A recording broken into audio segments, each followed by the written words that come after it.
Now and drowsy tinklings lulls the distant fold. Drowsy tinklings क्या है? जानवरों के जो उसमें ड्राउजी क्यों मतलब अलसाई हुई, जैसे कि नशे में डूबी हुई है। क्यों नशे में डूबी हुई है?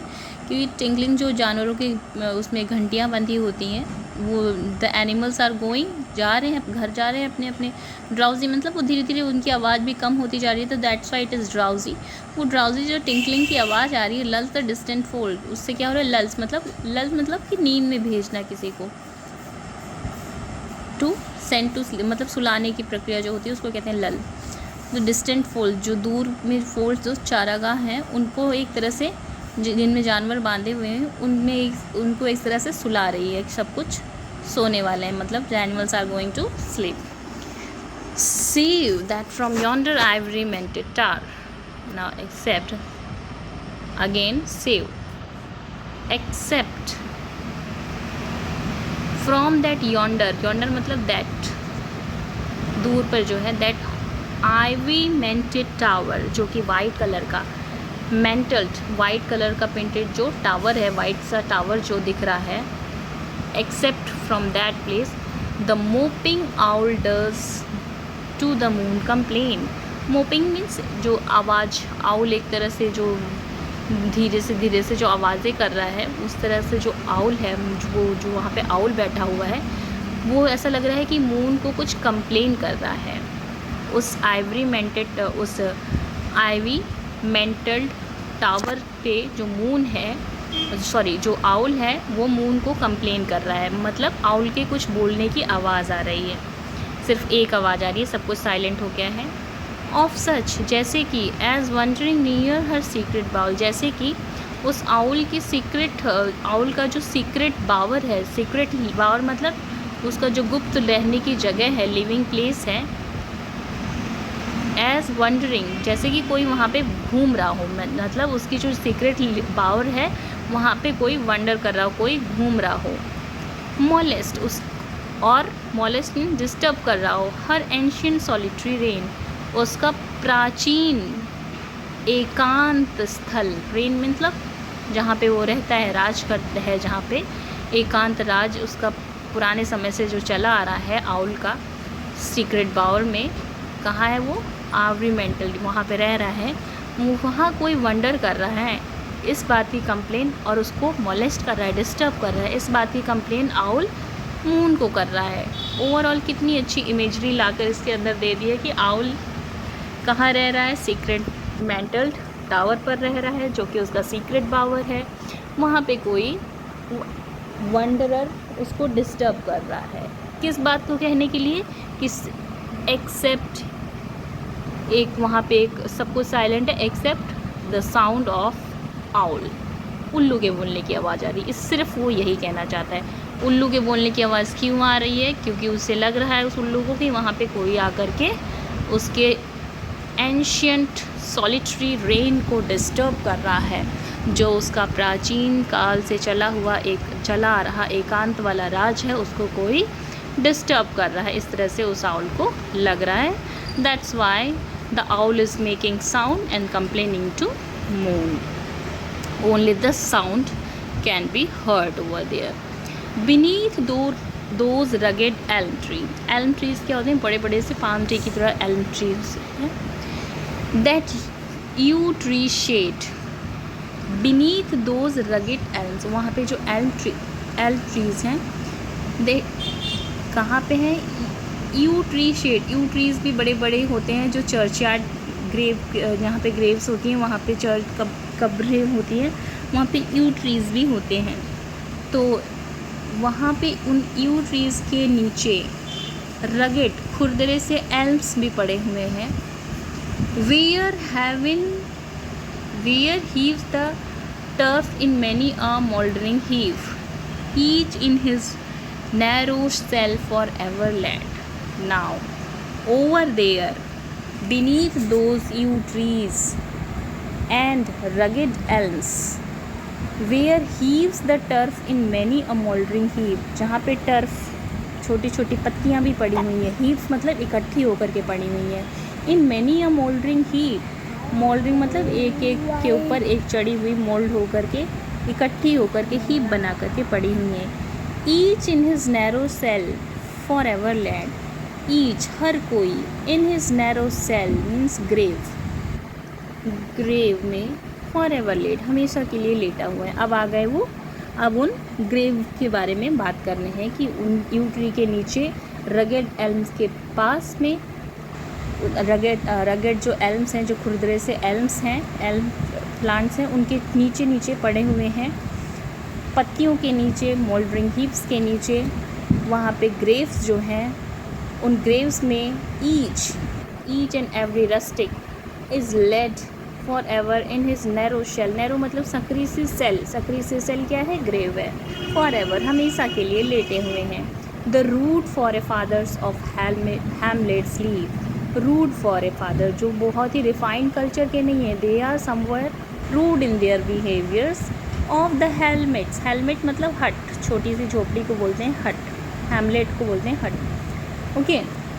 स्लीव वो कहाँ के फॉर ए फादर्स मतलब परदादा दादा जो हैं वो कहाँ के रहने वाले हैं, झोपड़ियों के रहने वाले, बड़े बड़े महलों के रहने वाले नहीं हैं। They are for A fathers of hamlets, they are sleeping in these narrow shells means grave. Now पहले साइलेंस है हर जगह पे, मून इज़ कंप्लेनिंग, नाउ अब आ गए सीधे से ग्रेव पर पे, जहाँ पर rude for a fathers of hamlet are sleeping. Now next, the breezy call of incense breathing मॉन, द ब्रीजी कॉल, ब्रीजी मतलब जो हवा बह रही है, जो इंसेंस ब्रीदिंग मॉन सुबह सुबह की मतलब अच्छी सी इंसेंस मतलब जिसके अंदर अच्छी अच्छी स्मेल आ रही है, ऐसी स्मेल से भरी हुई महकती हुई मॉर्निंग एयर जो है, ठंडी ठंडी सी हवा है, उसका call. The swallow twittering from the straw built shed, और स्वेलो जो बर्ड्स हैं ट्विचरिंग जो कि ट्विटर कर रही हैं, कहाँ से ट्विटर कर रही हैं, स्ट्रॉ बिल्ड शेड जो लकड़ियों से बनाए हुए उनके जो शेड हैं उसके अंदर से चिड़ियों की बोलती हुई आवाज़ से और ठंडी हुई बहती हुई सुबह की हवा से। द कॉक श्रिल क्लैरियन, मुर्गे की श्रिल तीखी सी जो आवाज़ है, जो कि क्लैरियन एक तरह से बजाने वाला इंस्ट्रूमेंट है, म्यूज़िकल इंस्ट्रूमेंट, उससे कंपेयर कर दिया है कॉक की श्रिल को, उसकी आवाज़। और द इकोइंग हॉर्न, या फिर इको करता हुआ गूंजता हुआ हॉर्न, शंख वगैरह। नो मोर शेल राउज देम, नहीं जगाएंगे, अब कभी भी नहीं जगा सकते। फ्रॉम देयर लोली बेड, उनके जो छोटे से ये निम्न क्वालिटी के जो नीचे बेड लगे हुए हैं, कौन से बेड, लोली बेड जो कि निम्न प्रकार के हैं, मीन्स ग्रेव्स, उनसे उनको अब नहीं उठा सकते, ना ही ब्रीजी कॉल उठा सकती है, ना ही स्वेलो की ट्विटरिंग उठा सकती हैं, ना ही कॉक श्रिल क्लैरियन उठा सकते हैं, ना ही इकोइंग हॉर्न्स उठा सकते हैं उनकी ग्रेव से। Means whoever are in the grave they cannot be roused again from death. For them no more blazing heart shall burn, उनके लिए जो कि ग्रेव में हैं, उन लोगों के लिए जो rude father for A fathers of hamlet, जो झोपड़ियों में रहने वाले रूड लोग थे, जो रूड मतलब कि रस्टिक लोग थे। For them no more the blazing hearth shall burn, blazing hearth मतलब कि जगमगाता हुआ हर्थ, आग की भट्टी अब उनके लिए दोबारा नहीं जलेगी। क्यों नहीं जलेगी? क्योंकि अब वो मर चुके हैं, अब वो ग्रेव में हैं। अब उनके लिए उनकी हाउसवाइफ्स आग जला करके घर के अंदर नहीं बैठेंगी कि मेरे हस्बैंड्स आने वाले हैं। और बिज़ी हाउसवाइफ प्ले हर इवनिंग केयर, या फिर जो बिज़ी हाउसवाइफ्स हैं वो अपनी इवनिंग की केयर करें, इवनिंग का काम करना शुरू करेंगे। अब ऐसा नहीं होगा। No children run to lisp their sires return, अब बच्चे भी दौड़ करके अपने sire means father, okay, father return कि उनके फादर आ गए हैं, ऐसा करके दौड़ करके उनको किस करने के लिए, लिस्ट करने के लिए अब बच्चे भी नहीं दौड़ेंगे। और क्लाइम या फिर चढ़ेंगे देयर नीज, उनके घुटनों पर। द एनवीड किशेस टू शेयर, जैसे बच्चे एक दूसरे से एनवी करना मीन जीलिसी करना कि मैं करूँगा, मैं किस करूँगी, मैं किस करूँगा पापा के ऊपर। जैसे फादर शाम को आते हैं, बच्चे एक तरह से एनवी करते हैं कि हम जाएंगे गोदी में और किस करेंगे। उन किस एनवीड किसेस को शेयर करने के लिए वैसे बच्चे भी दौड़ करके चढ़ने वाले नहीं हैं, because they are no more living. Okay,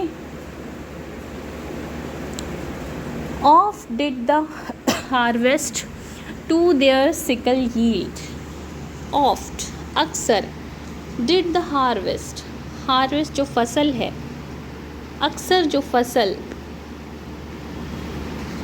है उनकी सिकल्स, सिकल्स मीन्स एक हंसिए की तरह काटने का औजार होता है जिससे फसलें काटी जाती हैं, इस तरह का होता है जिससे फसलें काटी जाती हैं। सिकल यील्ड, अब अक्सर क्या होता था, फसलें उनकी सिकल को सिकल के आगे यील्ड कर देती थी, सबमिट कर देती थी, मीन्स काट ली जाती थी। Their furrow of the stubborn glebe has broke, उनके जो हल का जो आगे का होता है तेज़ धार होती है उसको कहते हैं फरो। उनके फरों ने अक्सर स्टबन ज़िद्दी जो मिट्टी के बड़े बड़े से वो पीसेस होते थे उनको ब्रेक किया था। ओके, मिट्टी के बड़े बड़े पीस को ग्लेब्स कहते हैं। How jocund did they drive their team afield, कितनी खुशी से वो, जॉकन मतलब हैप्पीली, कितनी खुशी से did they drive their team afield, अपनी टीम को आगे फील्ड में ले जाते थे खुशी खुशी। वो अपनी टीम मतलब हॉर्स क्या ऑक्स की जो टीम होती थी वो फील्ड में रन कराते थे फटाफट खेती कराने के लिए। How bowed the woods beneath their sturdy stroke, किस तरह से, अब वो पोएट पूरा याद कर रहा है कि जब ये विलेजर्स जिंदा थे तो क्या क्या हुआ करता था, कैसे वो फसलों से अपने सिकल से फसलों को काटते थे, अपने जो उनका हल था उससे मिट्टी के ढेलों को तोड़ते थे, अपनी टीम को, फार्मिंग टीम को कैसे फील्ड में ले जाते थे। How bowed the woods beneath their sturdy stroke, कैसे ही लकड़ियाँ फट से झुक जाती थी, वो मतलब कि झुक जाना उनके मजबूत स्ट्रॉक से, एक स्ट्रॉक देते थे लकड़ी कट के गिर जाती थी। इतनी मेहनत का वो काम करते थे। Now what the poet is saying, let not ambition move their useful toil. Let not ambition, ambition क्या है, महत्वाकांक्षा। पोएट कह रहे हैं कि महत्वाकांक्षा को मजाक मत करने दो। लेट नॉट एम्बिशन, किसका मजाक मत उड़ाने दो, their useful toil of those villagers, जो मेहनत करते थे, टॉयल मीन्स मेहनत जो करते थे जो विलेजर्स, उनका मजाक मत उड़ाने दो। किसको मजाक मत उड़ाने दो, एम्बिशन को। Ambition is here personified again, ambition को पर्सोनिफाई किया गया है। This is also a classical element over here in this poetry कि एम्बिशन, तुम मजाक मत उड़ाओ, किसका, उन किसानों के यूज़फुल मेहनत का। देयर होमली जॉयज़, और किसका मजाक मत उड़ाओ, उनके होमली जॉयज़, घर के जो छोटे छोटे जॉयज़ थे, खुशियाँ थी। एंड डेस्टिनी ऑब्सक्यूर, और उनके भाग्य की जो कि छिपा रह गया, ऑब्सक्यूर मतलब हिडन, जो छिपा रह गया, सामने नहीं आया, उसका मजाक मत उड़ाओ एम्बिशन यहाँ पर एक्चुअली पर्सोनिफाई किया गया है किसको, जो बड़े बड़े महलों में रहने वाले लोग हैं, उनके बड़े बड़े राजा महाराजा, उनके बड़े बड़े ख्वाब होते थे, इसको मारना, उसको मारना, ये जीतना, वो जीतना। तो ऐसे एम्बिशंस को मजाक नहीं उड़ाना चाहिए इन छोटे छोटे विलेजर्स के मेहनत का। Nor grandeur hear with a disdainful smile ना, अब यहाँ ग्रैंडियर मतलब कि luxuriness, the show and pomp of luxuriness. अब ग्रैंडियर को कह रहे हैं, नॉट ग्रैंडियर, लग्जरीनेस को भी शो एंड पॉम्प ऑफ लग्जरीनेस का जो एक शो चमक धमक होती है उसको भी ये नहीं सुनना नहीं चाहिए। इनकी गाथाओं को, जो विलेजर्स हैं इनकी गाथाओं को तुम मत सुनो। ग्रैंडियर विद अ डिस्डेनफुल, डिस्डेनफुल मतलब हेटफुल स्माइल कि अरे ये क्या है, इतनी छोटी सी बात, ये लकड़ी काट दी है, कौन सी बड़ी बात है। तो grandeur should not hear their tales with a disdainful hateful smile. Okay, clear till here. The short and simple annals of poor, किसको मत डिसडेनफुल स्माइल के साथ सुनो? द शॉर्ट, छोटी सी और सिंपल सी एनल सी स्टोरीज, जो छोटी छोटी उनकी स्टोरीज़ हैं, विलेजर्स की स्टोरीज़ हैं, छोटी छोटी उनकी जो बातें हैं, their homely joys, the children kisses, children envying for the kisses, all these things you should not hear with the disdainful smile. Okay, short and simple annals of poor लोगों की जो छोटी छोटी गाथाएं हैं उनको घृणा की दृष्टि से मत देखो. Okay, now next, the boost of heraldry. the boost मतलब एक तरह से अहंकार जो होता है, दिखावे का. हेराल्डी मतलब मैं इतना बड़ा आदमी बन गया हूँ. ओके, बड़प्पन का जो एक तरह से घमंड है, दम्भ है, बड़प्पन का एक तरह से जो दम्भ है. The boast of heraldry, boast मतलब एक तरह से दम्भ, हेराल्डी मीन्स कोई हाइट अचीव कर लेना, किंग बन लेना, that is heraldry. The pomp of power, और पावर का शो ऑफ कि मेरे पास इतनी पावर है. एंड ऑल द ब्यूटी, या फिर कोई सुंदरता. All that wealth ever gave, या सब कुछ जो वेल्थ, जो कि पैसे से कभी मिल सकता है. अवेट्स, वेट करते हैं. अलाइक, एक ही तरह से.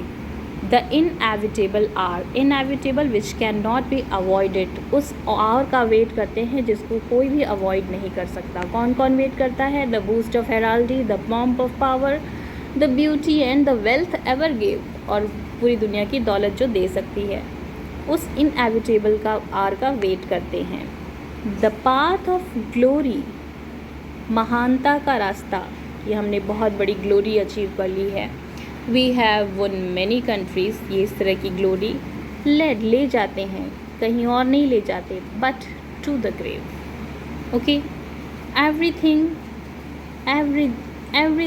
every glory, every power, every heraldry, every beauty, every wealth just led only to the grave. एक दिन सबको मरना ही है, सब कुछ आकर के मृत्यु पर रुक जाता है, सारे रास्ते आकर के. ओके, ऑल वेट अलाइक, एक ही तरह से सब वेट करते हैं.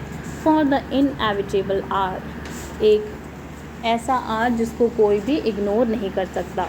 Okay, here is one more figure of speech, that is alliteration. Await alike, this is alliteration, repetition of similar vowel sound or consonant sound, that is alliteration. Now, nor you ye proud impute to these the fault, nor you कह रहे हैं कि तुमको भी ऐसा नहीं करना चाहिए. ये प्राउड लोगों, impute these the fault, इनको इनके ऊपर आरोपित मत करो. to these मतलब यहाँ पे विलेजर्स, ये विलेजर्स जो हैं इनके ऊपर impute मत करो the fault, कोई गलती मत लगाओ कि तुमने कुछ गलत किया है. If memory over their tomb no trophies raised, अगर इनकी टॉम्ब के ऊपर, इनकी कब्र के ऊपर कोई भी यादगार ट्रॉफ़ी नहीं लगी हुई है, तो तुम इनकी मेमोरी के ऊपर, मेमोरी ऑफ टॉम्ब के ऊपर अगर कोई इनकी ट्रॉफ़ी नहीं लगी हुई है, कोई विजय गाथा की ट्रॉफ़ी नहीं लगी हुई है, you should not say that it's their fault. You should not impute them to these the fault, इनके लिए इनको कुछ क्या नहीं इम्प्यूट नहीं कर सकते हो. You can not say them impudent. Okay, you can not blame them. Here impute means blame. Where through the long drawn aisle and fretted vault the pealing anthem swells the note of praise. Where through the long drawn aisle, जहाँ पर long drawn एजल्स हैं, and fretted vault, सजे हुए नक्काशीदार vault लगे हुए, बड़े बड़े से नक्काशीदार गुंबद लगे हुए हैं जिनमें बहुत सारी नक्काशियाँ की गई हैं जिनकी कब्र के ऊपर. लॉन्ग ड्रॉन एजल्स, बहुत ही लंबी लंबी और बिल्डिंग्स बनी हुई हैं, एजल्स बने हुए हैं, ऊंची ऊंची मीनारें, इमारतें बनी हुई हैं. The pealing anthem swells the node of praise, और क्या है, उनके जो वहाँ पे एंथम्स लगे हुए हैं, बड़े बड़े से पिलर्स एंथम्स के जो भरे हुए हैं, नोट ऑफ प्रेजेस जिन पे क्या लिखे हुए हैं, तारीफ़ों के शब्द लिखे हुए हैं। ओके, किनके ऊपर, बड़े बड़े लोग जो हैं जिनकी वीर गाथाएँ लिखी हुई हैं, जिनके टॉम्स के ऊपर ट्रॉफीज़ रेज़ की हुई हैं, उनके बारे में अब बात करते हैं। मतलब कि तुम्हारे ऊपर इतनी सारी ट्रॉफीज़ लिखी गई हैं, तुम्हारे पास लॉन्ग ड्रॉन एजल्स लगे हुए हैं एंड फ्रेटेड वॉल्स हैं जिसमें तरह तरह वॉल्स मतलब गुंबद हैं जिनमें नक्काशीदार गुंबद हैं। द पीलिंग एंथम स्वेल्स, और ये जो एंथम तुम्हारी वीर गाथा लिखी हुई है, स्वेल फूल जो कि तुम्हारी बड़ाइयों से फूली हुई है। द नोट ऑफ प्रेज, तुम्हारे जो प्रेज के लिए जो ये नोट्स बड़े बड़े लगे हुए हैं इन एंथम्स पे, और ये एंथम उनकी वजह से स्वेल कर गया है। कैन दीज स्टोरीड अर्न्स और an animated bust back to its mansion call the fleeting breath, क्या ये सब चीज़ें, कैन दीज स्टोरीज अर्न, क्या ये स्टोरी लिखे हुए जो प्रेज में तुम्हारे लिखे हुए जो बर्तन रखे हुए हैं, तुम्हारे जो ग्रेव है इनके पास जो बर्तन रखे उसमें भी बहुत सारी स्टोरीज़ लिखी हुई हैं कि you have done this that in your life time, क्या ये स्टोरीज़ जो अर्न पर लिखी हुई हैं, बर्तनों पर लिखी हुई हैं, और एनिमेटेड बस्ट, या फिर ये एनिमेटेड मूर्तियाँ जो मूर्ति सजाई हुई है तुम्हारे ग्रेव के ऊपर, बस्ट मीन्स मूर्ति, बैक टू इट्स मेंशन, क्या ये ला सकते हैं अपने महल के अंदर, मेंशन एक तरह से रूम है, महल है, कॉल द फ्लीटिंग ब्रेथ, उस श्वास को वापस अंदर ला सकते हैं शरीर रूपी महल के अंदर जो कि चली गई है, फ्लीटिंग मीन्स पास हो गई है, उस ब्रीथ को वापस ला सकते हैं? नो।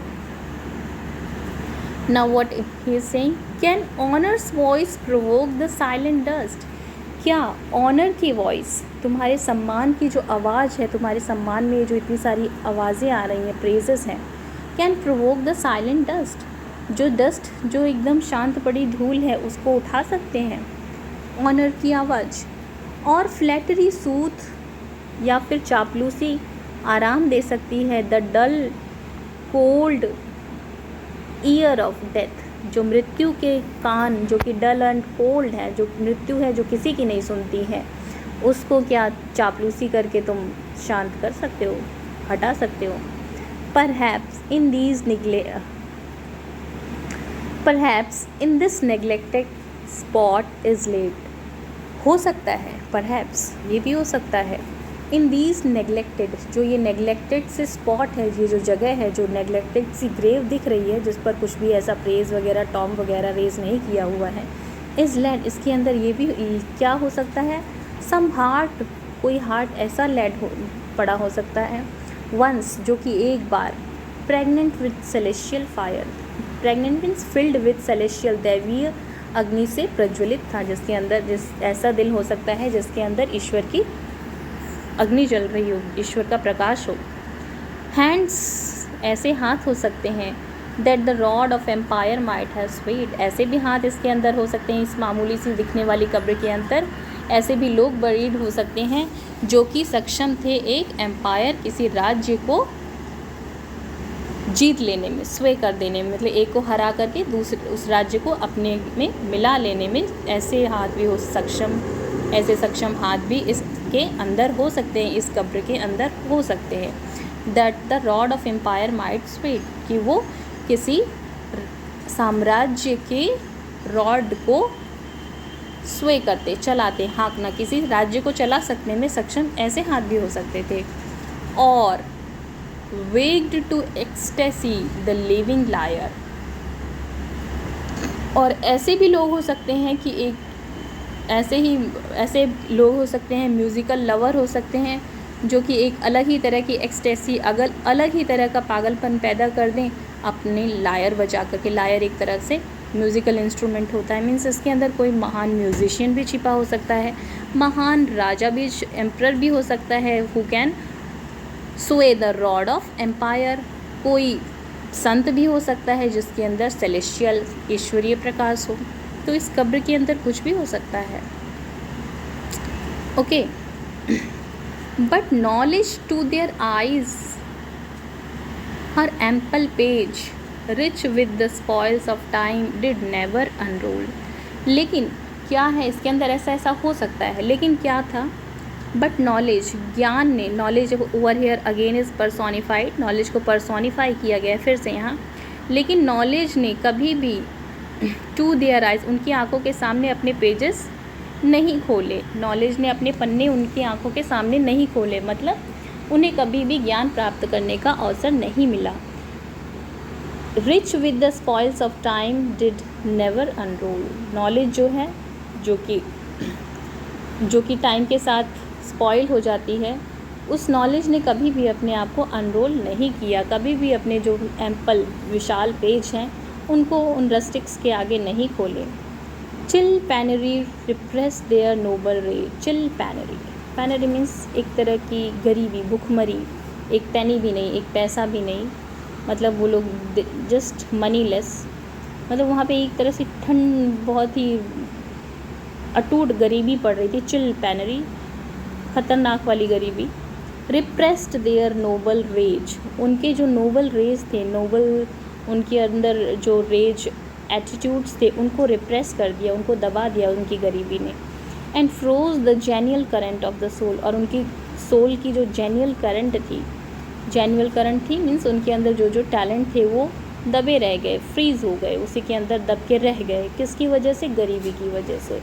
गरीबी की वजह से उनको नॉलेज भी नहीं मिली, knowledge did not open her ample page to them.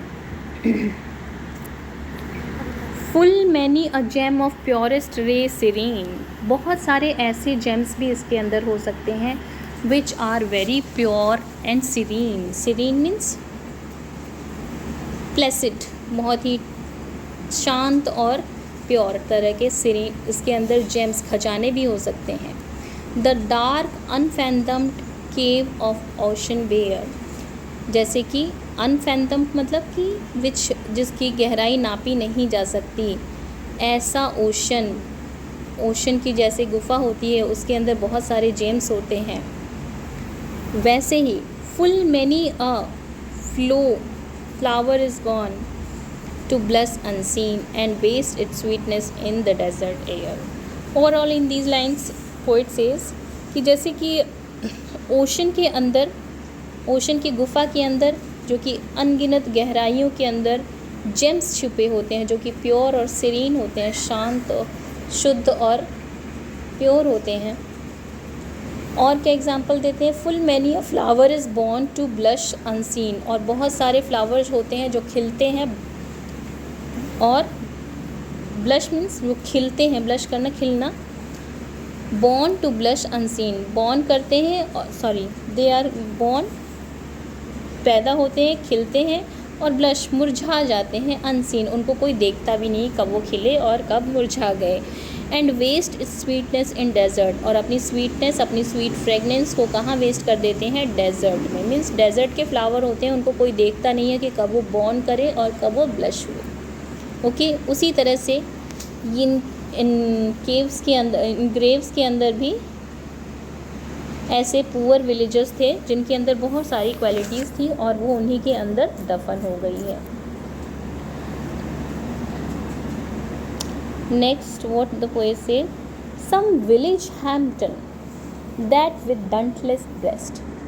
अब हैम्पटन क्या थे? उन्होंने एक हैम्पटन एक थे, व्यापारी थे जिन्होंने शिप का टैक्स पे करने से मना कर दिया था किंग को। तो इसी तरह से brave, dauntless means brave, without any fear, breast, जिसके सीने में कोई डर ना हो, इस तरह का डंटलेस हैम्पटन भी उसके अंदर, गांव का कोई हैम्पटन भी उस ग्रेव के अंदर दबा हो सकता है, छिपा हो सकता है। A little tyrant of his field withstood, छोटा सा एक तानाशाह जो किसी तानाशाह के खिलाफ, टायरेंट मीन्स तानाशाह, जो कि अपने ज़मीन के फील्ड के लिटिल टायरेंट के खिलाफ विदस्टूड, जो खड़ा रह सकता था, ऐसा हैम्पटन भी वहाँ हो सकता है उन ग्रेव्स के अंदर। Some mute inglorious Milton here में रेस्ट, उसके अंदर और क्या हो सकता है? म्यूट, जिसने कभी कोई पोएम न गाई हो, इन ग्लोरियस, जिसकी कभी कोई महान गाथा न गाई गई हो, मिल्टन थे, वो बहुत ही ग्लोरियस थे, उनकी आज भी हम उनकी गाथा गाते हैं। वो म्यूट नहीं थे, उन्होंने बहुत सारी पोइट्री लिखी थी। सो ऐसा कोई म्यूट और इनग्लोरियस सम मिल्टन पोएट भी उसके अंदर, उस ग्रेव के अंदर हो सकता है। सम क्रोमवेल क्या थे, जो एक बहुत ही बड़े प्यूरिटन थे। गिल्टलेस ऑफ हिज कंट्री, लेकिन क्रोमवेल ने बहुत सारा ब्लड शेड किया था, बहुत ही लोगों का खून बहाया था। तो गिल्टलेस ऑफ हिज कंट्रीज़ ब्लड, अपने देश के लोगों का खून बहाने का जो दोषी भी ना हो, ऐसा क्रोमवेल, ऐसा महान शासक भी उसके अंदर छिपा हो सकता है, जिसके अंदर की जैसा कि पहले बताया कि एम्पायर को चलाने की, राज्य को चलाने की ताकत हो, योग्यता हो, ऐसा कोई क्रोमवेल भी छिपा हो सकता है। और असली वाला क्रोमवेल तो बहुत ज़्यादा उसने ब्लडशेड किया था अपने लोगों का, but this is quite guiltless, means बेकसूर है, इसकी कोई गिल्ट नहीं है। He is not guilty of shedding the blood of his countryman. Okay, next, the applause of listening senates to command, the threats of pain and ruin to despise,